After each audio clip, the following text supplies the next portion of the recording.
Moi, je me Ouais. méfierais du silicone pour la raison suivante. C'est que certains silicones bon marché passent pour pouvoir migrer dans les aliments Mhm. qui Mhm. vont être, je dirais, à l'intérieur.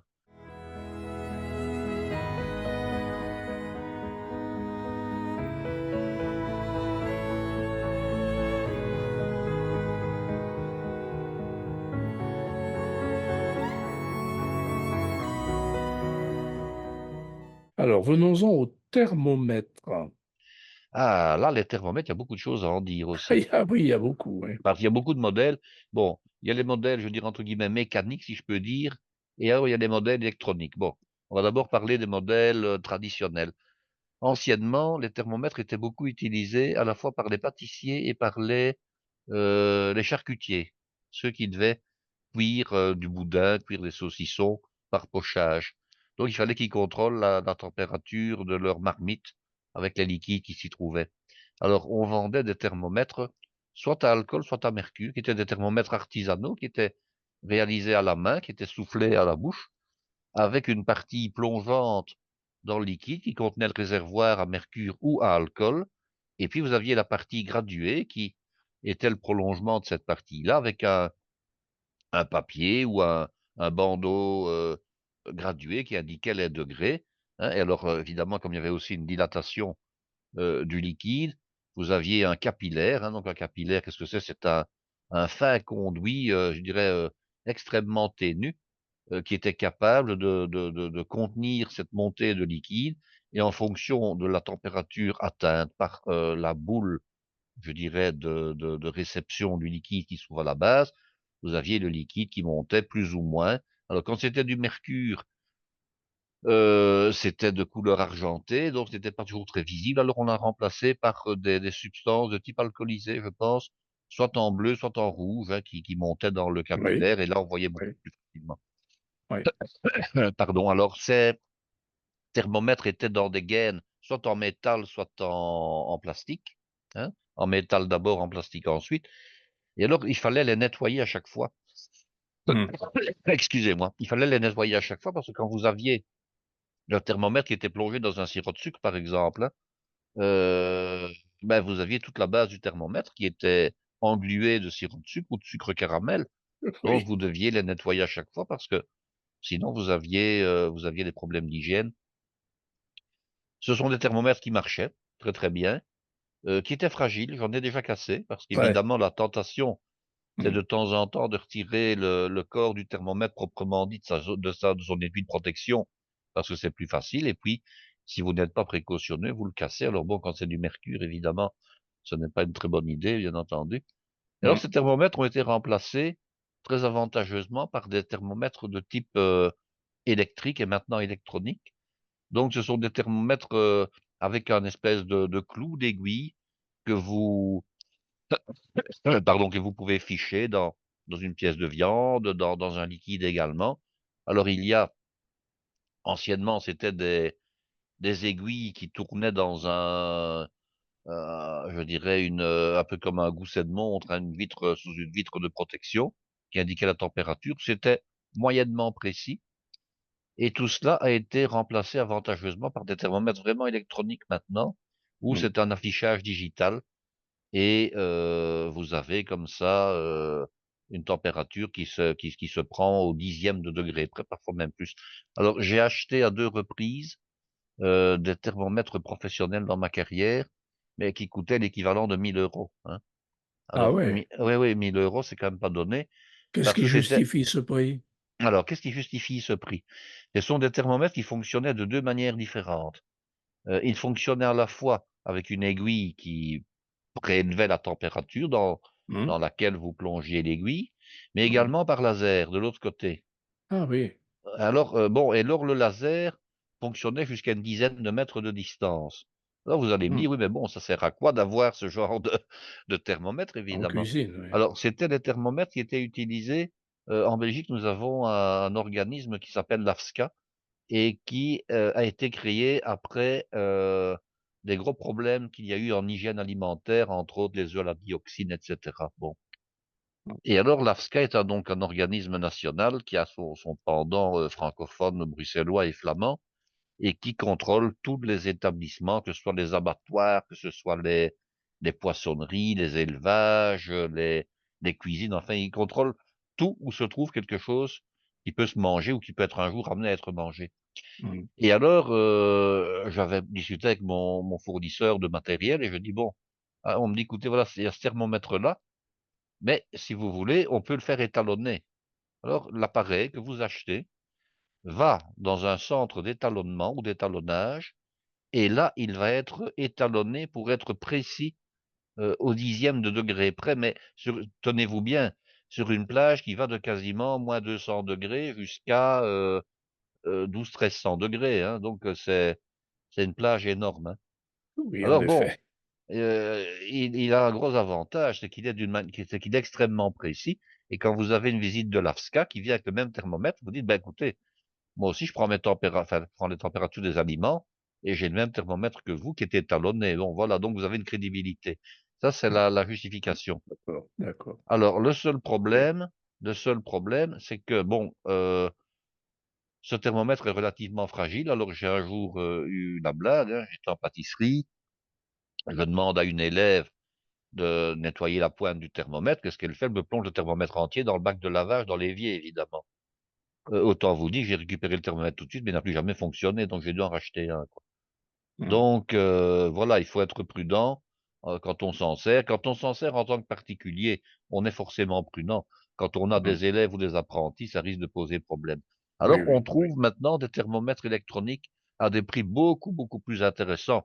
Bon, quand on Oui, fait en tant que particulier une crème au beurre de temps en temps, qu'on a besoin, ou une meringue italienne, on n'a pas besoin d'un thermomètre qui soit étalonné et qui soit aussi non, précis, non, non, hein. non. Alors, à ce moment-là, on les trouve aux environs, moi je dirais, la vingtaine d'euros, voilà, Oui, moi hein.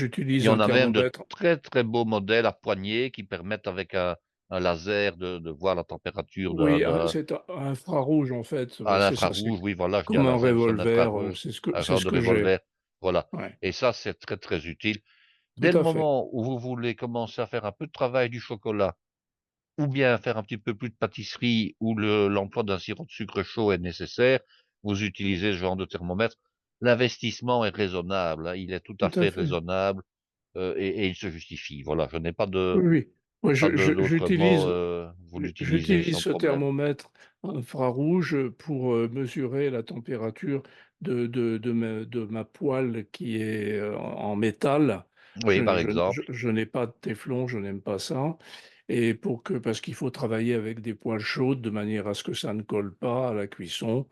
Et donc, je contrôle mes températures avec un thermomètre à infrarouge. C'est vraiment très pratique et il n'y a pas de tout à souci. fait. Et Et là, aussi vraiment, pour mon four à pain. oui, je conseille l'investissement, hein, ça, il n'y a pas de problème. Oui, oui, oui, tout à fait. Ce genre d'outil, ce n'est pas un gadget en réalité, parce que le Non, non, gadget c'est pas un a gadget. une intention, je dirais, d'objet inutile en fait, hein. Non, Tout à ici fait. c'est vraiment quelque chose d'utile. Quand on veut travailler de manière un peu plus professionnelle, Oui, si on est c'est intéressé par nécessaire. la Par cuisine, la quoi, hein. cuisine, évidemment. Oui, oui, oui, oui, absolument. Alors, parlons des burettes à sauce. Alors, les burettes à sauce, bon, il y a plusieurs types de burettes à sauce. On trouve ce genre de petits accessoires maintenant depuis la mode allez, des taches dans les dressages d'assiettes, hein. Toutes les petits points, les petites gouttelettes, etc. Ben, c'est fait avec ce genre d'appareil. Vous ne sauriez pas faire ça autrement. Alors, bon, je n'ai pas acheté ce genre de burette parce que je n'en vois pas personnel. Enfin, je ne les utilise pas. Je fais très rarement des dressages avec des petites gouttes, etc. Euh, donc, je ne l'ai pas acheté. Je les trouve peu ergonomiques en réalité. Ça, c'est mon point de vue. Je les trouve peu ergonomiques parce que Ah, vous devez prélever la sauce avec une espèce de poire, hein. Il y a une espèce de poire d'un côté, il oui. y a le réservoir et puis il y a la pointe de l'autre côté. Et alors, je me méfie toujours un tout petit peu, c'est de la manière dont il faut le nettoyer après tout ça. Euh, Mhm. vous ne savez pas ou pas facilement atteindre par l'intérieur la pointe qui est l'orifice de la burette. Et alors finalement, bon, on salit beaucoup de choses pour peu d'intérêt. Je dirais que on a voulu faire croire à l'amateur qu'il était capable de faire les mêmes assiettes que les plus grands chefs. qui Oui, eux ont des outils tout à fait spécifiques. Ils ont des burettes évidemment, hein. Mais absolument. bon, voilà. Je ne dis pas que ce n'est pas utile, mais il faut vraiment faire beaucoup de dressage d'assiettes un peu sophistiqué pour Oui, pouvoir en avoir la justification. Par oui. contre, il y a un autre type de burette que je trouve intéressant, ce sont les bouteilles burettes. Alors là, il en existe, Oui, ce sont des bouteilles souples en plastique, qui peuvent oui, être en plastique blanc opaque ou en plastique blanc transparent, oui. avec une petite pointe qui est généralement à visser, parce que vous pouvez Voilà. la dévisser de manière à pouvoir, avec un petit entonnoir, remplir votre petite bouteille, votre petit flacon de coulis de fruits, par exemple. Et alors, il y a un petit bouchon amovible qui est souvent Oui, retenu par un petit fil en plastique, qui vous permet aussi bien de faire des traits que de faire des gouttes. Et là, par contre, cet appareil-là, je le trouve beaucoup plus maniable que la grande burette à poire, tout oui, c'est simplement. ce que j'allais dire. Moi, je Voilà. l'utilise pour l'huile d'olive. Oui, ça peut être utilisé pour de l'huile d'olive, mais ça peut être utilisé lorsqu'on fait un décor avec un coulis, Oui, etc. ah, bien sûr, bien sûr. Le seul bémol, c'est également le nettoyage. Pourquoi?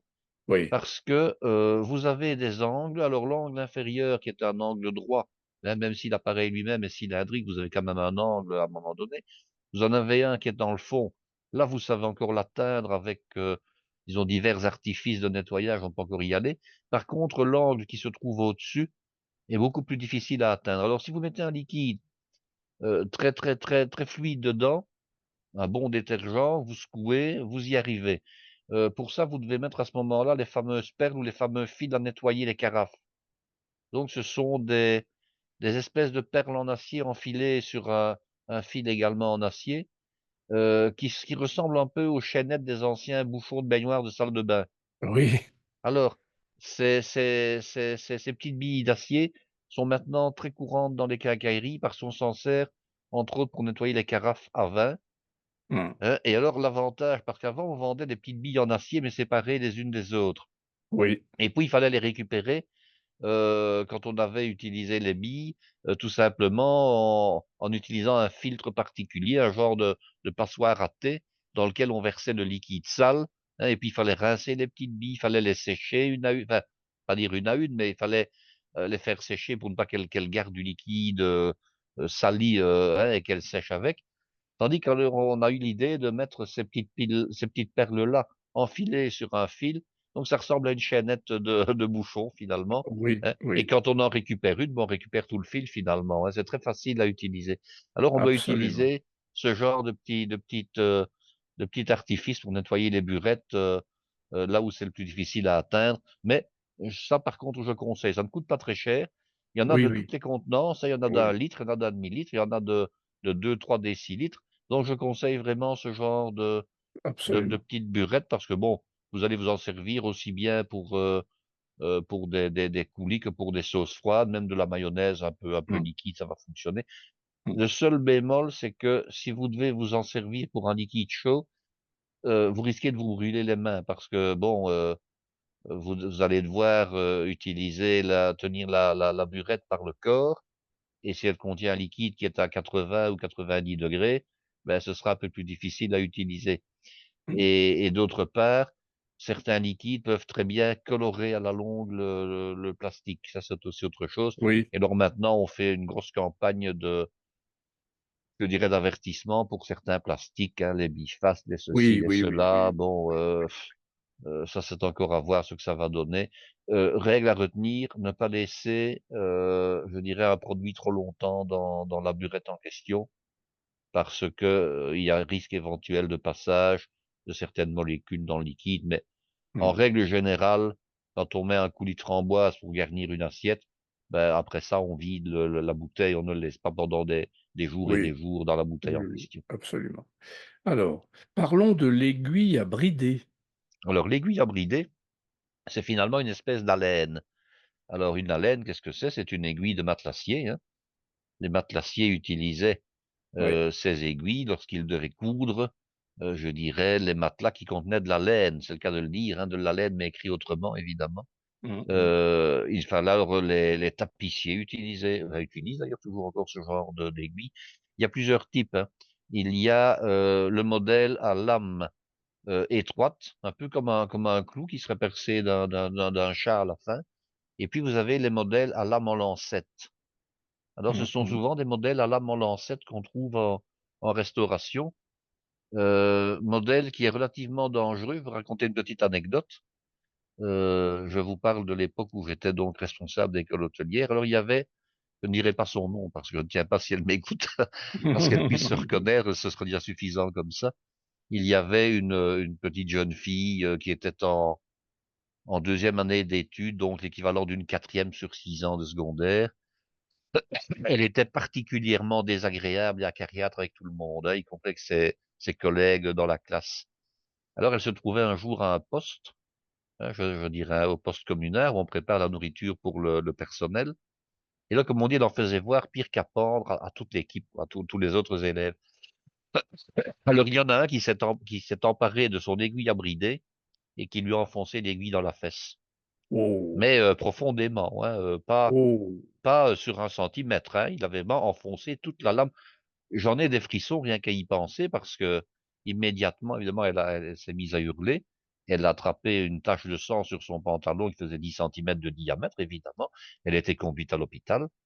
Alors bon, les élèves des clôtelières doivent être vaccinés contre le tétanos et se prémunir d'une infection éventuelle. Mais bon, autant vous dire que l'autre élève a été renvoyé, hein. On va Mmh. pas garder, on l'a renvoyé.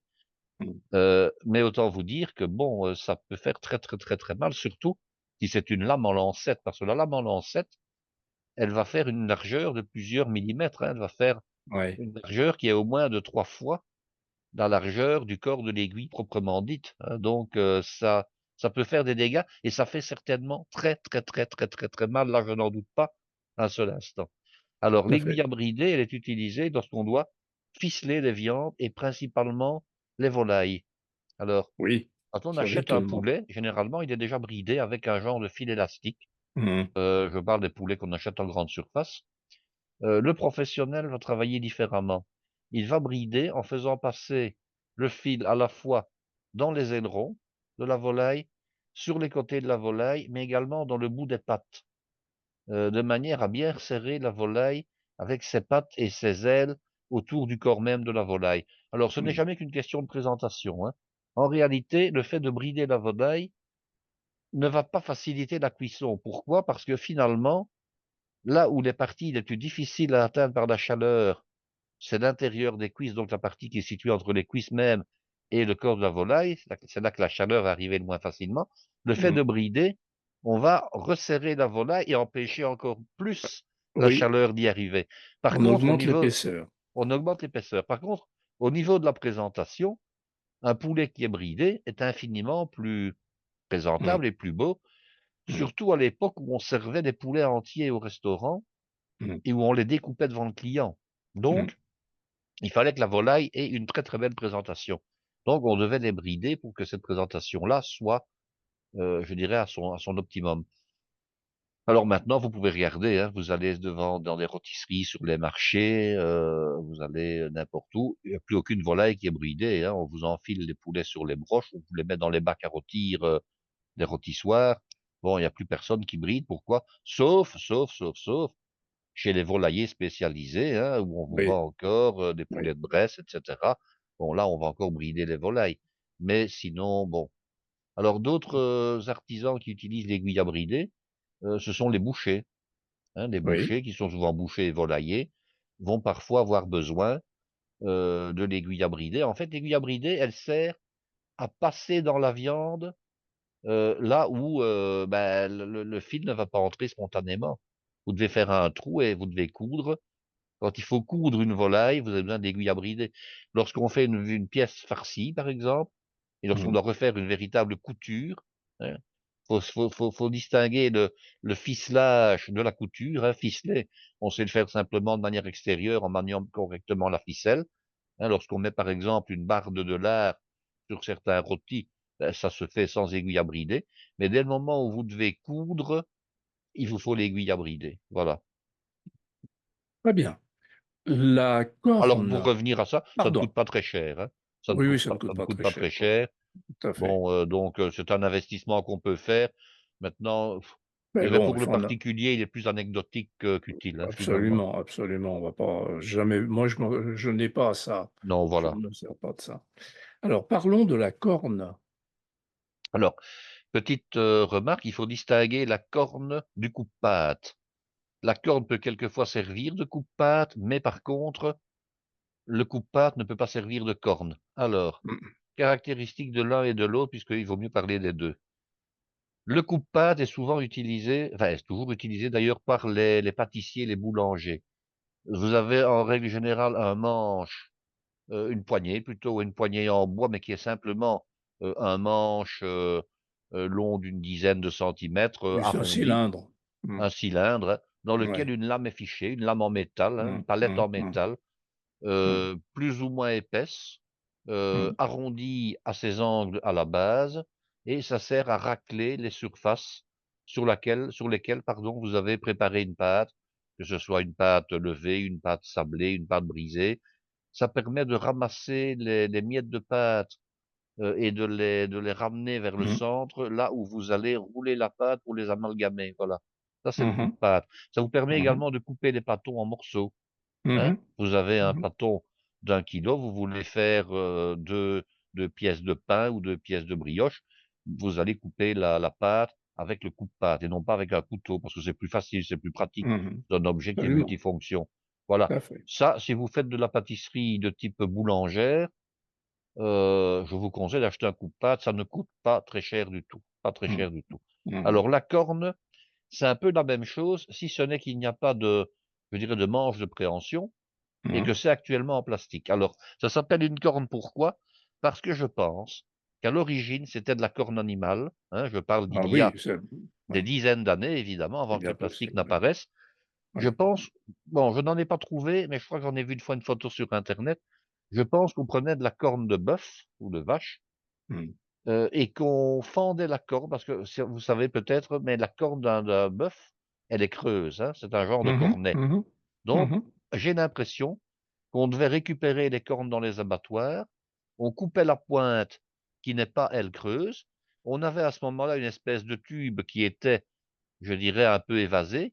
On le refendait et ensuite avec de la chaleur et de l'humidité, on mettait cette partie-là de la corne à plat de Oui, manière à avoir un peu l'équivalent des cornes en plastique actuelles. Et puis, oui. bon, quand on a, trouvé les molécules, de plastique de toutes sortes et de toutes espèces, on a trouvé que c'était plus utile et plus facile de faire des «cornes» Mmh. entre guillemets avec du Mmh. plastique. Alors la corne, elle a à peu près le même usage, c'est-à-dire qu'elle peut servir de coupe-pâte, elle peut aussi servir à ramasser la pâte.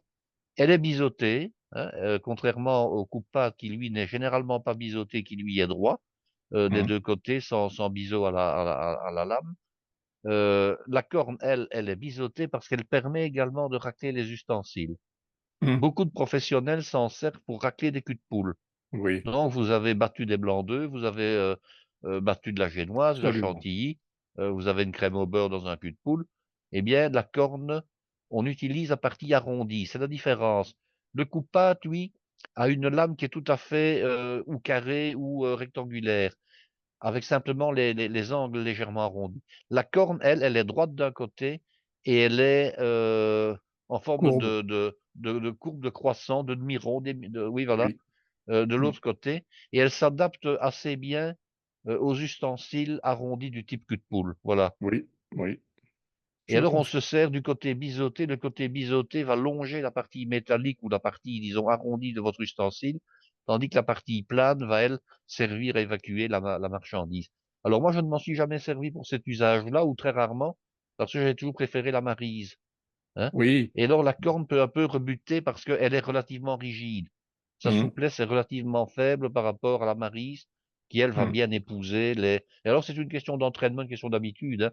Les Oui, professionnels qui ont appris au niveau de leur maîtrise des choses à utiliser la corde vont utiliser la corne.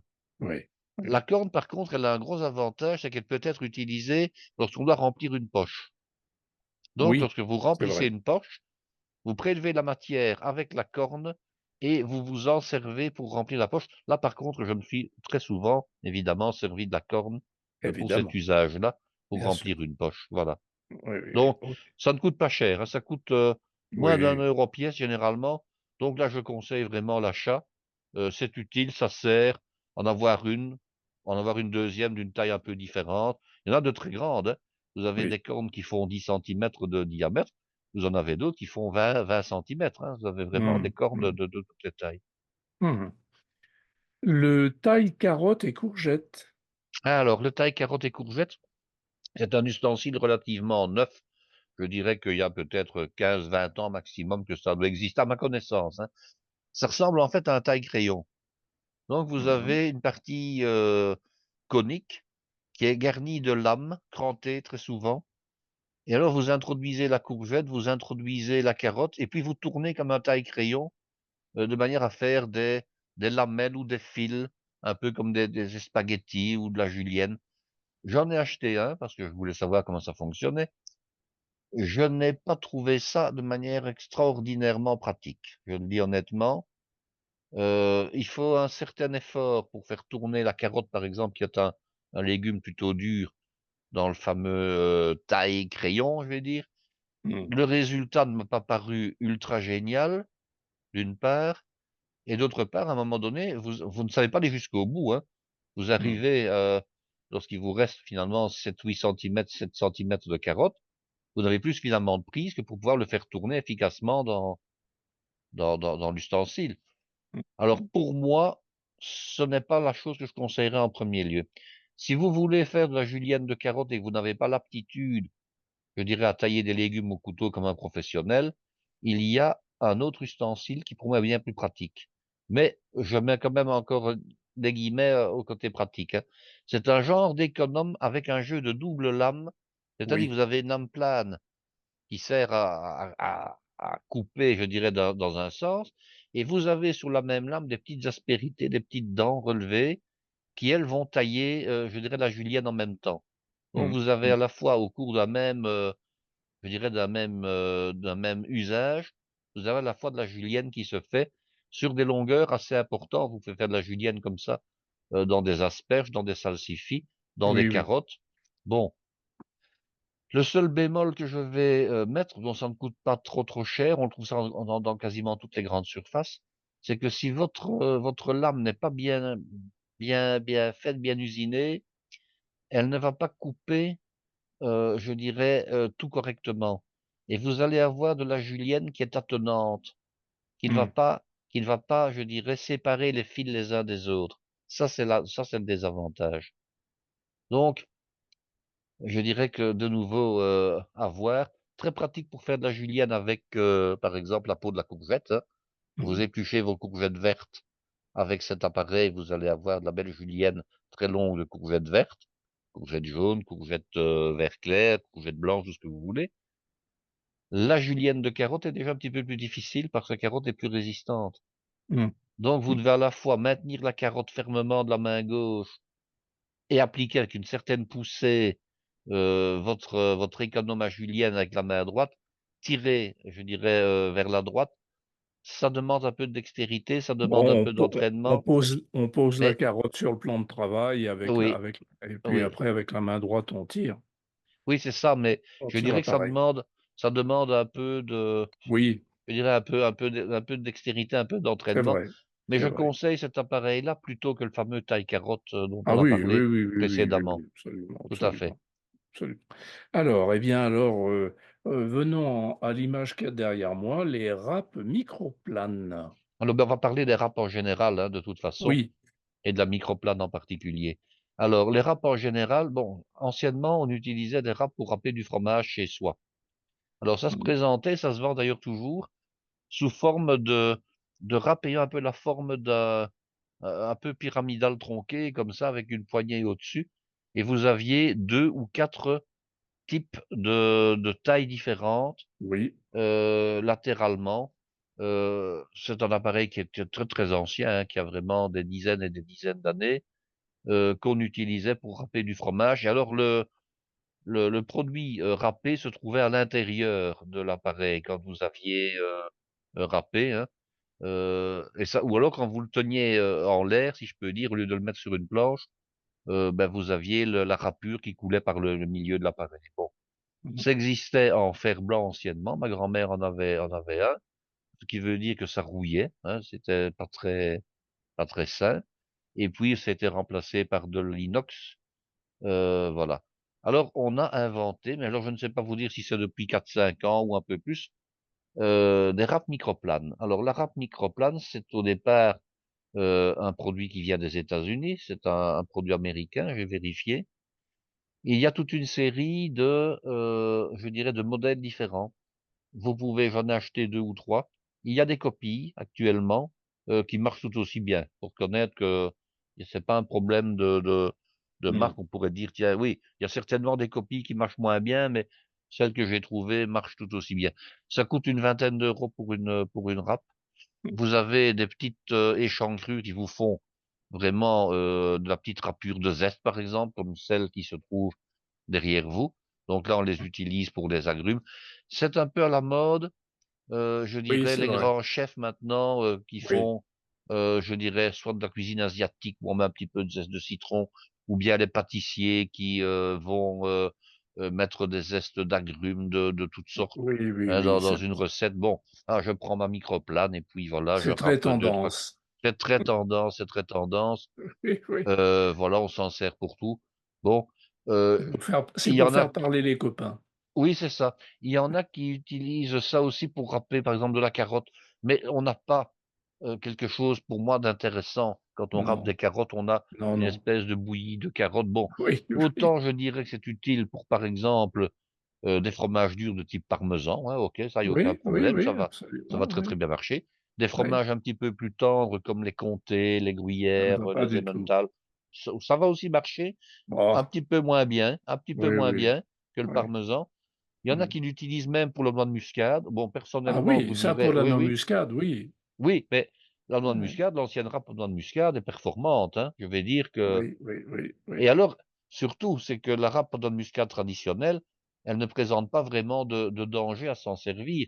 Tandis Non, elle est qu'ici, toute petite. Oui. elle est toute petite et elle fonctionne Mmh. bien. Tandis Mmh. qu'ici, vous devez toujours tenir la lame en question, entre guillemets, «en suspension».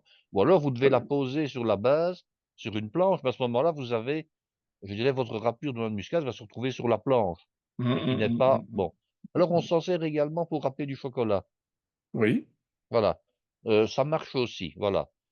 Petite remarque, attention, lorsque vous arrivez au bout du produit à râper, c'est de ne pas mettre vos doigts. Parce que malgré tout, oui, bon, on peut se blesser un petit peu, mais quand on fait des sottises, hein, sinon oui. quand on a suffisamment de marge, vous faites ça avec un citron, vous ne risquez pas de vous blesser en principe, mais si vous le tenez mal, ça peut aller vite également, hein. Il faut toujours veiller à ne pas avoir ses doigts qui soient, disons, trop près de la lame. On est clair.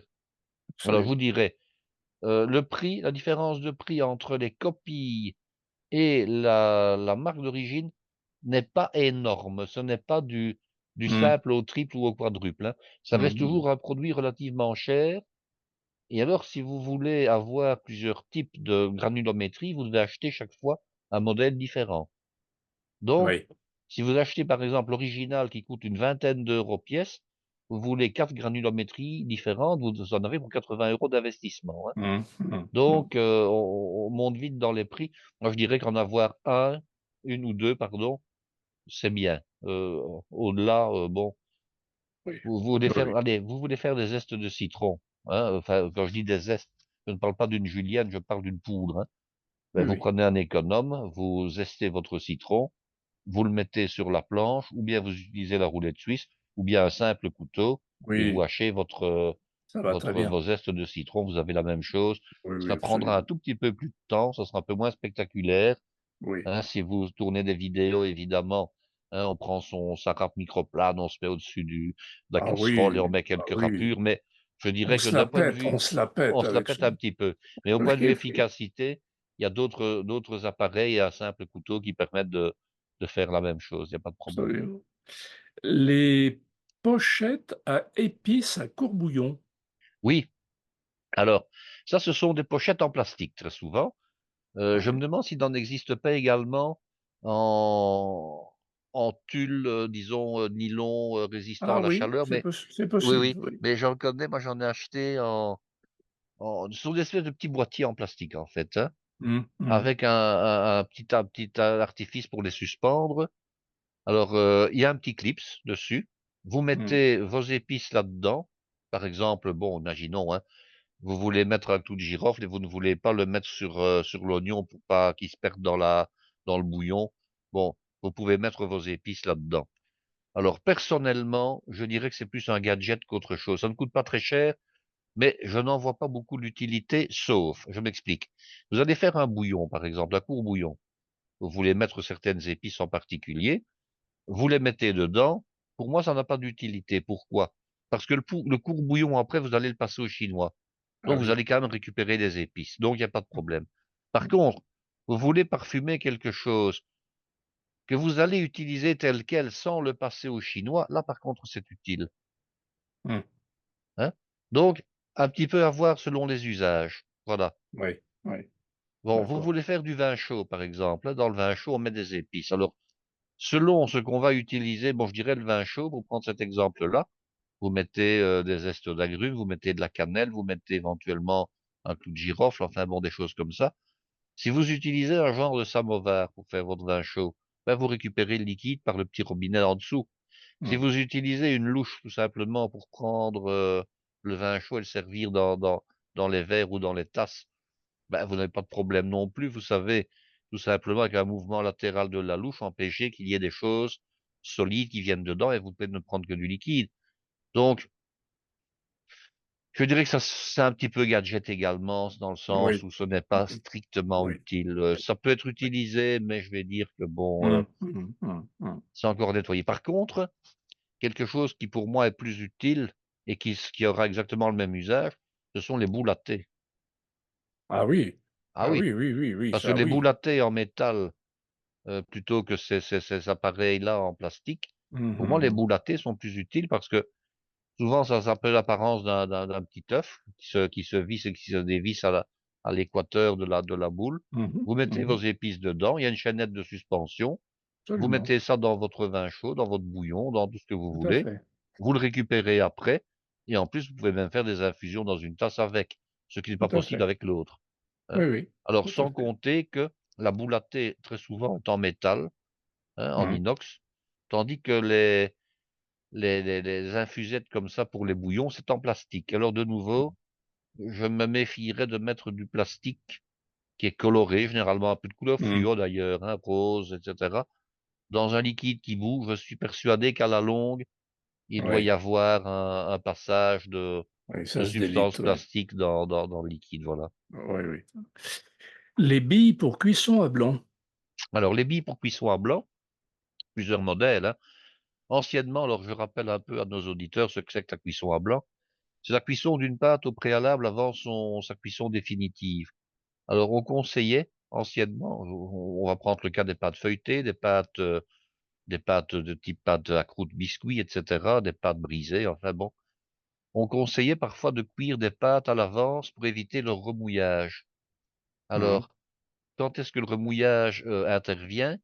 Dès le moment où vous enfournez une préparation, genre quiche par exemple, dans un four dont la sole n'est pas performante. Alors la sole, c'est soit la base je dirais du four, c'est soit, je dirais la fonction spéciale qu'on a dans certains fours maintenant, où on peut diriger la ventilation plutôt vers la base pour cuire le fond des tartes. Bon, Mmh.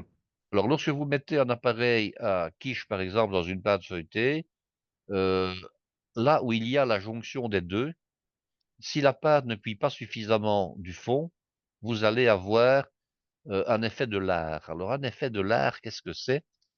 Vous allez avoir la pâte qui va s'humidifier, qui va gélifier, mais qui ne va Mmh. pas sécher à la cuisson. Et il va former une Absolument. espèce de masse un peu gélatineuse comme La ça, bouillie, ça fait la bouillie, hein? bouillie, voilà, peu Oui. agréable. Donc on conseillait de cuire les pâtes à blanc, donc leur donner une cuisson d'une dizaine de minutes, sans coloration, mais de manière à les sécher au minimum en surface, sans les cuire à fond, de manière à ce que lorsqu'on allait verser le liquide dessus, il n'y ait pas cet effet je dirais Mmh. de lard gélatineux à la jonction. Tout à fait. Alors beaucoup de pâtes n'avaient pas la propension à rester, je dirais à l'endroit où on les avait mises. Mmh. Les pâtes feuilletées, elles ont tendance à lever, donc on a presque l'obligation de les piquer, mais quand on pique une pâte feuilletée, on fait des petits trous. et quelquefois lorsqu'on verse le liquide après, il subsiste 2 3 petits trous de aux dents de fourchette et vous avez le Ça colle. liquide qui passe en dessous et ça colle. Mmh. Qu'est-ce qu'on faisait? Ben, on mettait, des pois cassés, on mettait des haricots Oui, blancs, on absolument. mettait, des choses comme ça qui empêchaient la pâte de lever. Alors très Mmh. souvent, on mettait ça avec, la protection de papier sulfurisé découpé au bon diamètre de la pâte, de Mmh. manière qu'il y ait pas un contact direct entre les 2. Alors on sacrifiait les pois chiches ou les haricots, hein. Oui, oui. Lorsqu'ils avaient été utilisés 1 ou 2 fois, bon, il était évidemment hors de question d'en faire de la soupe après ou du couscous, donc Ouais. on Oui, les pas une sacrifiait, on les oui. rangeait après refroidissement dans un bocal et on s'en servait pour qu'on s'en servait pendant, je dirais, des années sans problème, hein. Mmh mh. Alors on Mmh. a inventé après ça des petites billes en argile spéciales qu'on Mmh. utilisait de la même manière et d'ailleurs on les trouve d'ailleurs encore toujours dans le commerce, hein. Et puis on a inventé des petites pastilles en aluminium ou en métal qu'on mettait Mmh. comme ça, sur la pâte. Alors j'ai acheté ces petits fils qui ressemblent finalement, aux billes dont on a parlé précédemment pour Absolument, nettoyer on les en a parlé carafes tout à et tout l'heure, ça. oui, Bon, alors oui. j'en ai acheté plusieurs et je ne m'en suis pas encore servi. Parce Ah, que j'ai un peu un doute, mais je m'en servirai pour voir. D'après les photos qu'on voit sur l'emballage de ce genre de produit, on vous dépose tout simplement le fil là au milieu de la tarte et on a l'impression qu'il va agir sur toute la surface. Ce qui me paraît moi un peu bizarre quand même, hein, parce que oui. par simple effet mécanique, vous mettez ce fil-là, il fait 20 ou 30 centimètres de long, pourquoi agirait-il là où il n'est pas posé tout simplement?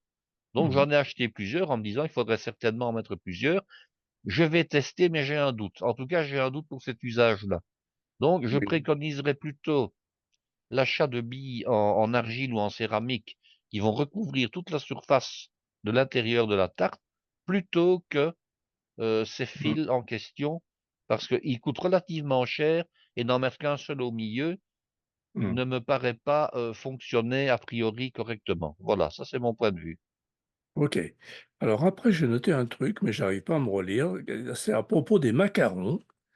Ah oui, ce sont Heu, les empreintes, ce sont les silpattes ou bien les moules ah voilà, c'est en ça, En j'avais les en je silicone quelquefois, qui c'est sont ça, déjà empruntés de manière à pouvoir dresser des macarons avec un bon diamètre. voilà. Voilà. Alors, bon, heu, les professionnels les utilisent, hein. Donc les Ouais. gens qui font les macarons eux-mêmes, qui ne les achètent pas en surgelés, vont dresser les macarons. Alors bon, c'est quelque chose qui est apparu récemment, depuis quelques années. J'ai fait, des macarons, j'en ai fait très peu. Par contre, des meringues sèches, comme on fait les meringues glacées ou bien des merveilleux et cetera. Là, j'en Mmh. ai fait quand même beaucoup. Je n'ai jamais eu de problème, je dirais, pour dresser mes coquilles, de meringues et qu'elles aient toutes le même diamètre. Voilà. C'est une question d'habitude. Ça peut aider les personnes qui sont, soit des amateurs, soit des débutants, mais je me demande s'il n'y a pas intérêt carrément à apprendre à dresser ces meringues du bon diamètre qu'on détermine, petit, grand. Oui, Tout simplement en utilisant à la déjà au poche, départ oui. la douille qui a la poche et la douille qui a le bon Oui, oui, diamètre. oui, oui, absolument. Fatalement, vous prenez Oui. une douille ronde-unie de 10 millimètres ou une de 14 millimètres, vous n'avez pas le même résultat, à la fin et vous Oui, devez oui. faire des coquilles plus grandes, vous prenez une douille qui a un diamètre plus grand évidemment. Mmh. Mmh. Donc bon, oui, maintenant ça coûte relativement cher. Alors il y a un autre truc que je vais vous donner et ça je l'ai fait. Quand on dresse sur du papier, hein, Mmh. papier sulfurisé qui est entre guillemets «relativement transparent». Vous vous Mmh. préparez un gabarit à l'avance, alors maintenant avec les ordinateurs, ça ne pose plus qu'un problème, hein.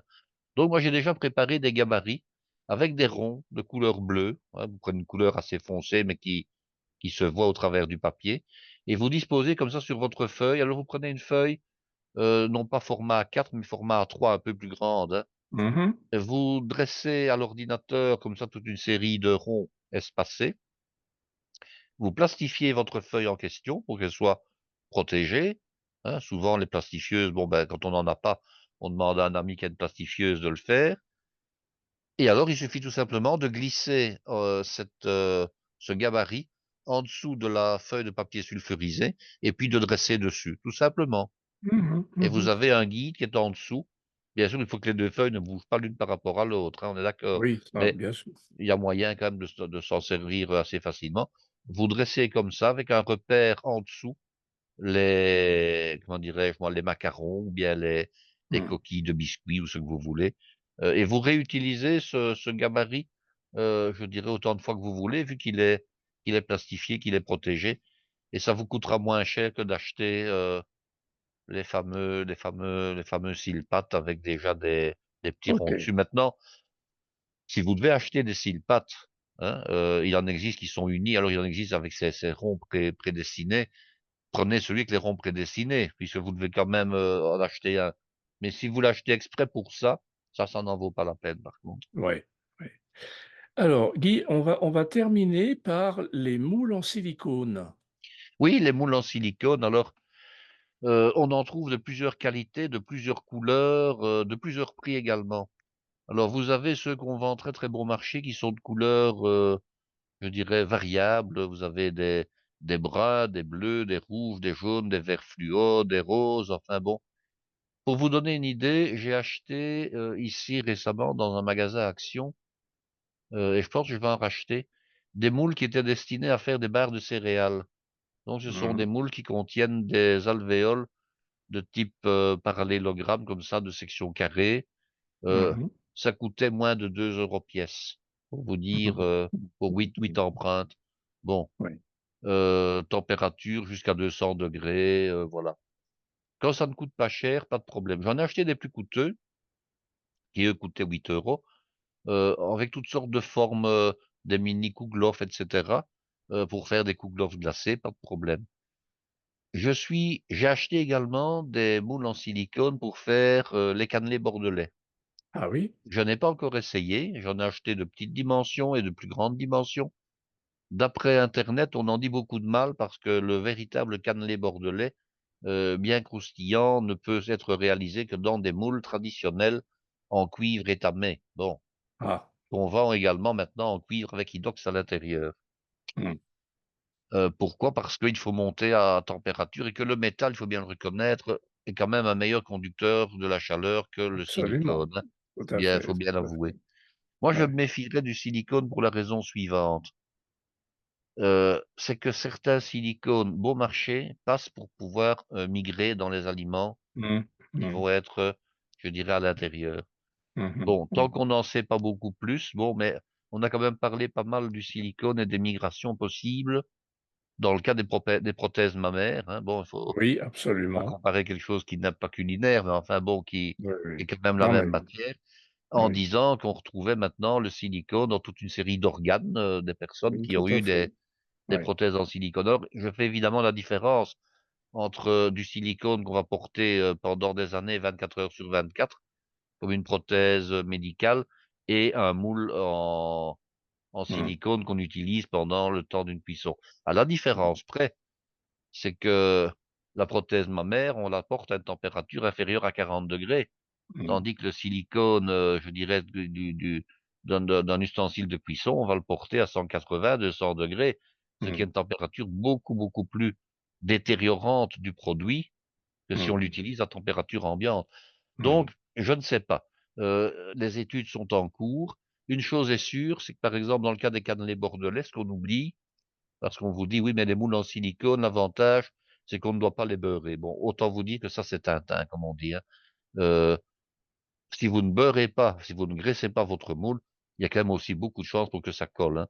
Donc même un Absolument. moule en silicone, vous avez intérêt, c'est à le beurrer, à le fariner si la recette le demande, parce que sinon ça va coller, ou alors à mettre les produits actuels qu'on a sur le marché sous forme de bombes Ouais. d'anti-adhérents, ça existe également. Ça Alors si existe. vous voulez faire des cannelés bordelais véritables, la matière grasse qu'on utilise, ce n'est pas du beurre, ce n'est pas de l'huile, c'est de la cire d'abeille. Faut le savoir Ouais. aussi, hein.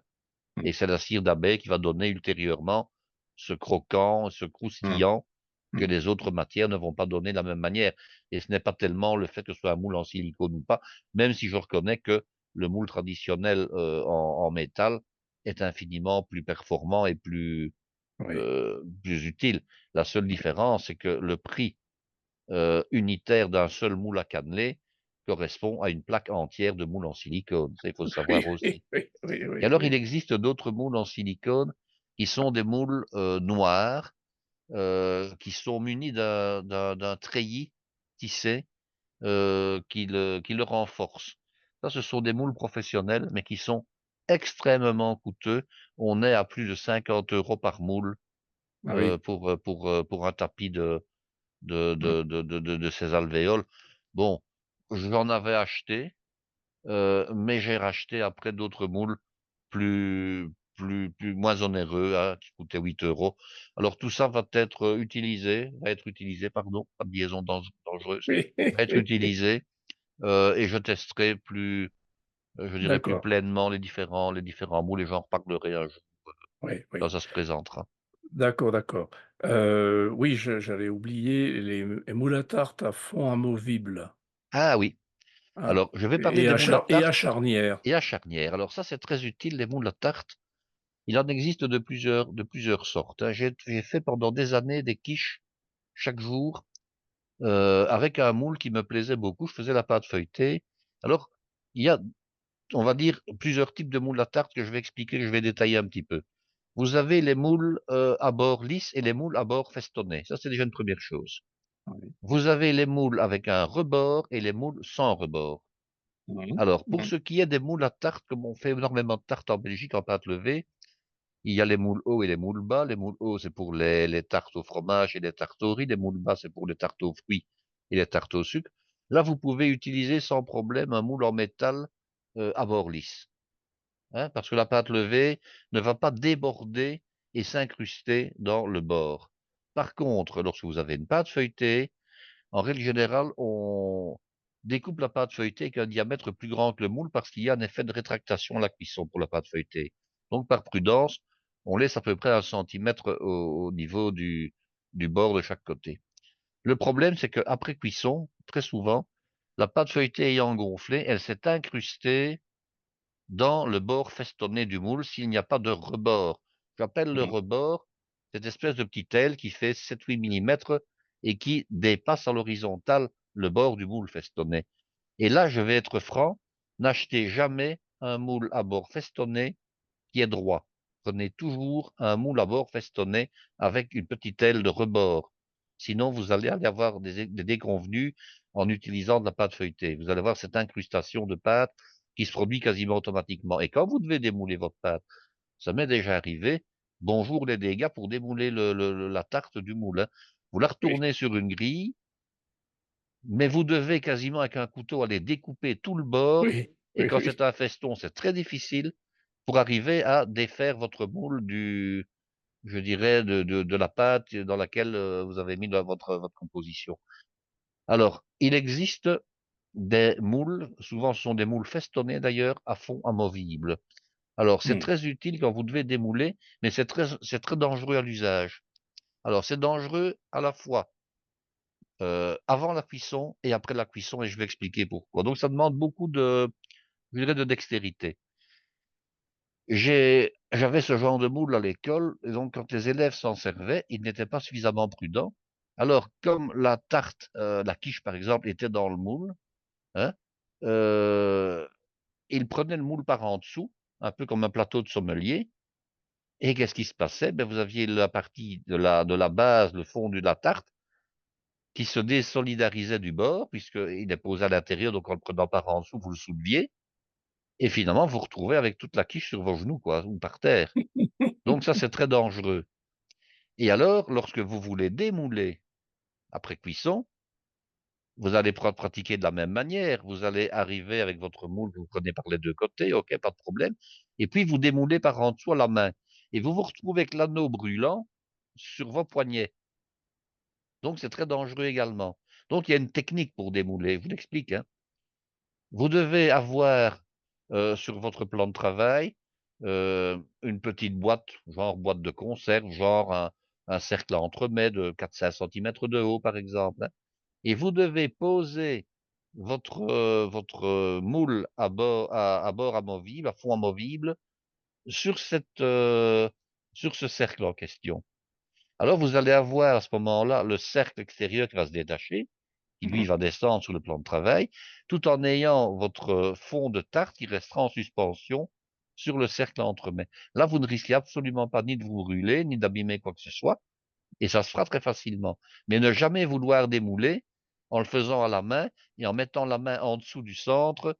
Là, vous avez le cercle sur le bras. Et si vous n'avez pas de manche, pardon, ben vous vous brûlez, tout simplement. Donc, oui, ça peut être utile. Ça peut être utile, mais à manipuler avec beaucoup, beaucoup de précaution. J'ai ça. À charnière, c'est Ben, les moules à charnière, bon, ben, c'est utile lorsqu'on doit, par exemple, démouler certains gâteaux. Alors, les moules à charnière sont toujours, sont soit des moules carrés, soit des moules ronds. Ce sont souvent des moules ronds d'ailleurs, dans lesquels on réalise de la pâtisserie, hein, oui, des génoises. Alors, il y a deux types de moules. Il y a les moules à charnière et les moules sans charnière. Mais les moules sans charnière, ce sont souvent ce qu'on appelle des moules à manquer. Ce sont des moules qui sont légèrement évasés, très légèrement oui, évasés. oui, oui. De sorte Ouais. qu'à ce moment-là, le démoulage de la génoise ou bien du gâteau de Savoie se fait très facilement, étant donné qu'il est plus étroit, donc à la base, il viendra le dessus, que l'inverse. Donc, quand il est bien beurré, bien graissé, bien fariné, aucun problème de démoulage. Par contre, les moules à charnière vont plutôt concerner des gâteaux qui sont parfaitement cylindriques, donc ils sont Tout à aussi fait. hauts que larges. Tout Et à là, c'est fait. parfois un peu plus difficile. Alors bon, les moules à charnière, ben, ils permettent à la fois de changer la forme des moules. Je m'explique. On achète très souvent des moules à charnière qui ont plusieurs, comment dire, plusieurs fonds différents.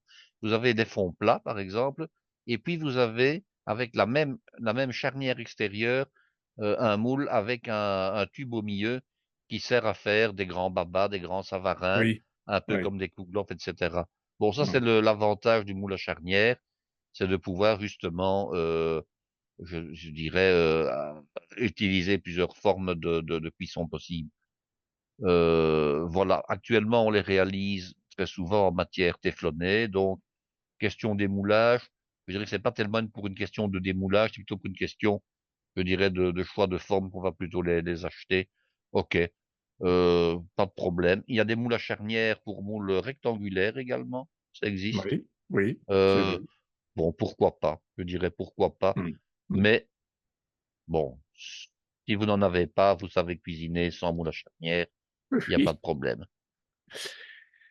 Eh bien, merci Guy pour toutes ces bonnes informations sur nos ustensiles de cuisine. Ben, j'espère que ça va éclairer, même si à un moment donné, je suis mitigé, donc je n'ai pas toujours d'avis tranché, si ce n'est Oui, que bah, ça va dépendre tout simplement de l'intensité de l'usage et de absolument, l'investissement qu'on est prêt à consentir maintenant. tout Bon, à fait. multiplier les ustensiles, multiplier les outils, c'est parfois se condamner à les utiliser une fois de temps en temps. Alors finalement, qu'est-ce qu'on Oui, fait? Oh, ça m'encombre, je le remise, on le met dans une caisse et puis on le porte à la cave ou au grenier, puis on ne s'en sert plus. Ça rouille et puis quand c'est rouillé, on jette quoi. Donc, quelquefois, absolument. il ne faut pas toujours se laisser aller. Bon, moi, en tant que professionnel, j'achète beaucoup de choses pour tester, pour pouvoir donner un avis. Mais le particulier, ben, avant de faire un investissement, il doit se dire, se poser la bonne question, est-ce que je vais m'en servir régulièrement, tout simplement? Oui, oui. Eh bien, Guy, à la prochaine fois. À la prochaine, Claude, et à bientôt, hein. Chers amis, à bientôt. Merci Guy beaucoup et à très bientôt.